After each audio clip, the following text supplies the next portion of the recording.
다들 안녕하세요. 프로토 91회차 토신 정보방 환급 인증합니다. 당첨금은 세후 금액인 거 알고 계시죠?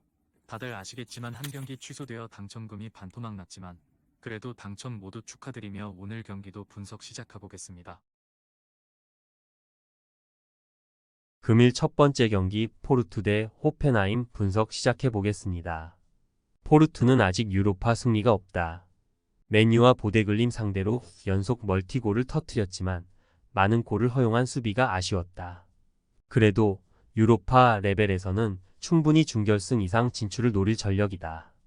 유스타키오와 그루이치 등 포르투갈 최상위 수준의 중원이 있고 오모로디오는 이적 첫해 팀의 주포 역할을 하고 있다.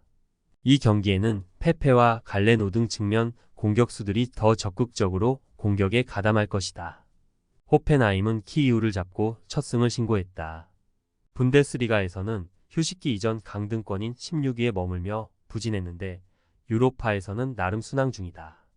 흘로제기 크라마리치와 함께 공격을 이끌었고 은소키의 수비 존재감도 있었다. 단, 이 경기는 원정에서 강팀 상대로 나서기에 수비적으로 임할 수 있다. 포르투의 승리를 본다.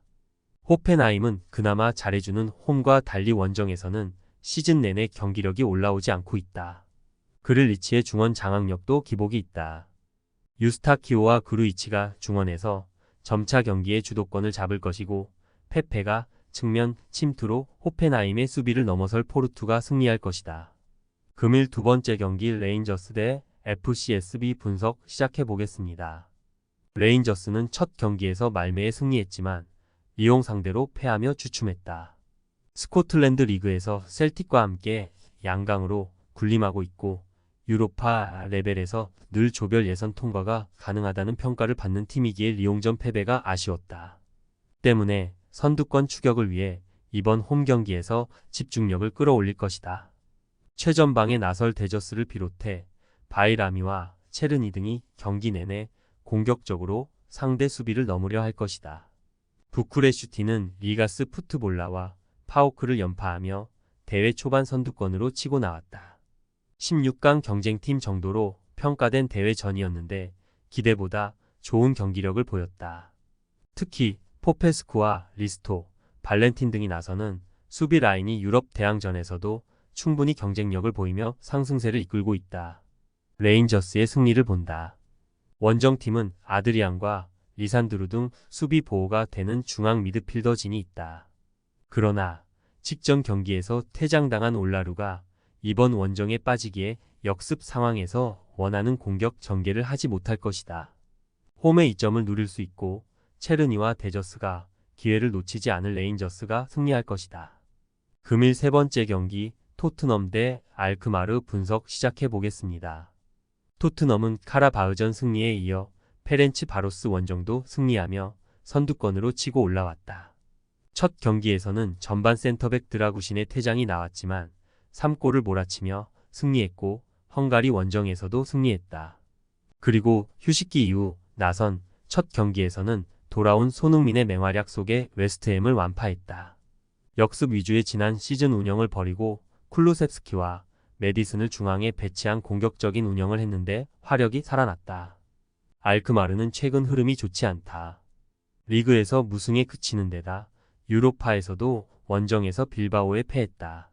페럿이 최전방에 나서 힘을 내고 있긴 하지만 이선의 지원이 불안하고 수비도 초반에 안정감을 잃었다.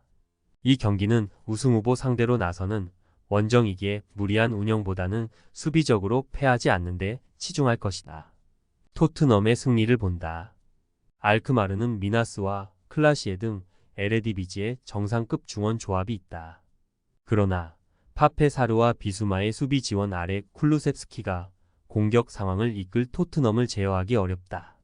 베르너와 솔랑케의 마무리도 있을 토트넘이 승리할 것이다. 금일 네 번째 경기 리옹 대 베식타스 분석 시작해 보겠습니다. 리옹은 유로파 리그에서 이 경기 동안 36개 팀 중 전체 2위를 기록했다. 레인저스 원정에서 라카제트와 포파나가 모두 멀티골을 터뜨리며 대승했고 그리스 강호인 올림피아코스도 제압했다. 파리와 모나코가 주도하는 리그앙 순위 경쟁에서는 다소 뒤처져 있지만 중상위권을 넘보고 있는 등 초반 출발이 좋다. 마티치를 제외하면 부상자가 없기에 풀전력으로 경기에 나서고 칼레타카가 버티는 수비도 안정적이다. 베식타스는 아약스와 프랑크푸르트 상대로 모두 3실점 이상하며 완패했다. 튀르키예 리그에서도 갈라타사라이와 페네르바체의 질주를 바라보는 입장인데 돌아온 유로파에서도 전혀 힘을 쓰지 못하고 있다. 임모빌레와 라시차, 하파 실바 등 좋은 공격진을 보유한 데다 우드오카이의 수비 존재감도 있지만 강팀 상대 경기력이 올라오지 않고 있다. 리옹의 승리를 본다. 베식타스가 수비 일변도로 나서면 홈팀의 공격 전개도 어려울 수 있다. 그러나 이미 2패를 안고 있는 베식타스기에 공격적으로 라인을 올릴 것이고 상대의 역습 상황에서 허점을 노출할 수 있다. 베레타우트와 톨리소가 역습 전개를 할 것이고 벨라마와 세르키가 돌파로 기회를 노릴 리옹이 승리할 것이다. 금일 5번째 경기 페네르바체 대 맨유 분석 시작해 보겠습니다. 페네르바체는 트벤테 원정에서 승점을 따내며 이 경기에서 승점 4점을 기록 중이다. 자국 리그에서는 갈라타사라이에 1위를 내준 상황이지만 크게 차이가 안 나고 있고 유로파에서도 순항 중이다. 튀르키예 대표팀의 주전 윙어 경쟁을 하는 카베치를 필두로 모로코를 월드컵 4강으로 올려놓은 엔네시리, 세르비아의 자존심이 있던 두산 타디치 등 막강한 공격진이 있고 에딘 제코는 여전히 한 시즌 20골을 기대할 수 있는 선수다. 맨유는 지난 주말 리그 경기에서 브렌트포드에 역전승하며 분위기 전환에 성공했다. 가르나초와 회룬이 후반 연속골을 터뜨리며 상대에게 패배를 안겼다. 최근 리그 부진은 물론 유로파 이 경기에서도 승리가 없었는데 반등의 신호탄을 쐈다. 단 이번 원정에서는 변수가 있다. 팀 공격을 책임지는 페르난데스가 징계로 인해 결장하기에 에릭센이 공격 상황을 이끌어야 한다. 접전을 본다. 페네르바체는 맨유를 잘 아는 프레드를 비롯해 스지만스키와 암라바 등이 중원을 두텁게 하며 상대의 중원 공세를 저지할 수 있다.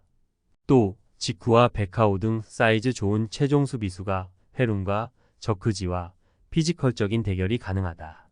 맨유도 상대 역습에 대비해 수비적 움직임이 필요하기에 라인을 올리기 어렵고 두 팀이 승점을 나눠 가질 것이다.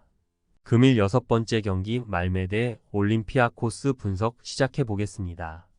말메는 스코틀랜드 강호인 레인저스에 패했지만 카라바흐 원정을 승리하고 유로파 첫 승을 신고했다. 팀의 주포이자 스웨덴 리그 최고의 공격수인 보테임이 2골을 터뜨리며 팀의 승리를 견인했다.